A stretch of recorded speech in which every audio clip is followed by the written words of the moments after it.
Hi, இன்றைக்கி நம்ம சேனலில் பார்க்க உருளைக்கிழங்கு பட்டாணி கொஞ்சம் செமி கிரேவி மாதிரி செய்கிறது தான். கடாய் வச்சு ஒரு 2 கரண்டி எண்ணெய் ஊற்றிக்கலாம். கடுகு, சோம்பு, சீரகம் போட்டுக்கலாம். கடுகு, சீரகம், சோம்பு பொரிஞ்சிருச்சு. அதில் கட் பண்ணி வச்சுருக்கிற வெங்காயத்தை சேர்த்துக்கலாம். நான் வெங்காயம் பெருசாக இருந்ததுனால ஒரு பெரிய வெங்காயத்தை நல்லா பொடிசாக நறுக்கி வச்சுருக்கேன். நீங்கள் எத்தனை பேருக்கு செய்கிறீங்களோ அதுக்கேற்ற மாதிரி நீங்கள் வெங்காயம் குவான்டிட்டி ஆட் பண்ணிக்கலாம்.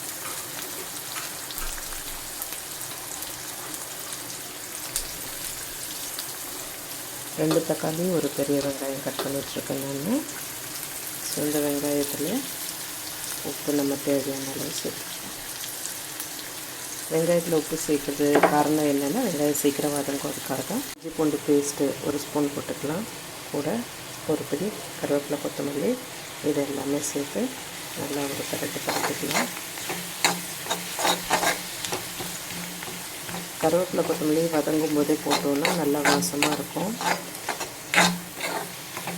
உங்கள் குழந்தைங்களுக்கு கருவேப்பிலை, கொத்தமல்லியோட பயனை சொல்லி சாப்பிட வைங்க, சரிங்களா? இந்த கண்ணாடி பழத்துக்கு வெங்காயம் வதங்கி வந்துருச்சு.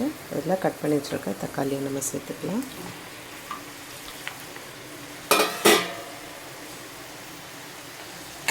வதங்கட்டும் நல்லா. உருளைக்கிழங்கு பட்டாணி குக்கரில் போட்டு ஒரு 3 விசில் விட்டு எடுத்துக்கிட்டேன். தக்காளி நல்லா வதங்கிருச்சு. குழம்பு மிளகாத்தூள் சேர்த்துக்கலாம்.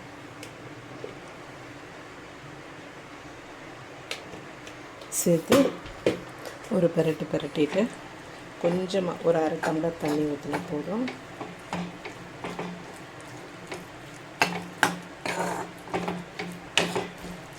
அரை டம்ளர் தண்ணி ஊற்றிட்டு ஒரு 2 நிமிஷம் தண்ணி கொஞ்சம் தான் சேர்க்குறேன். சேர்த்துட்டு நல்லா கொதி வரட்டும்.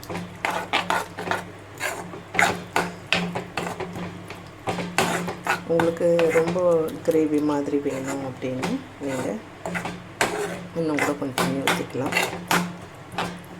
நான் இது சப்பாத்திக்காக செய்கிறேன். ஸோ தண்ணி நிறைய ஊற்றலாம். அப்படியே மூடி போட்டு வச்சிடலாம். நல்லா சுண்டிடுத்து. இப்போ இதில் நம்ம உருளைக்கிழங்கு பட்டாணியை சேர்த்துக்கலாம்.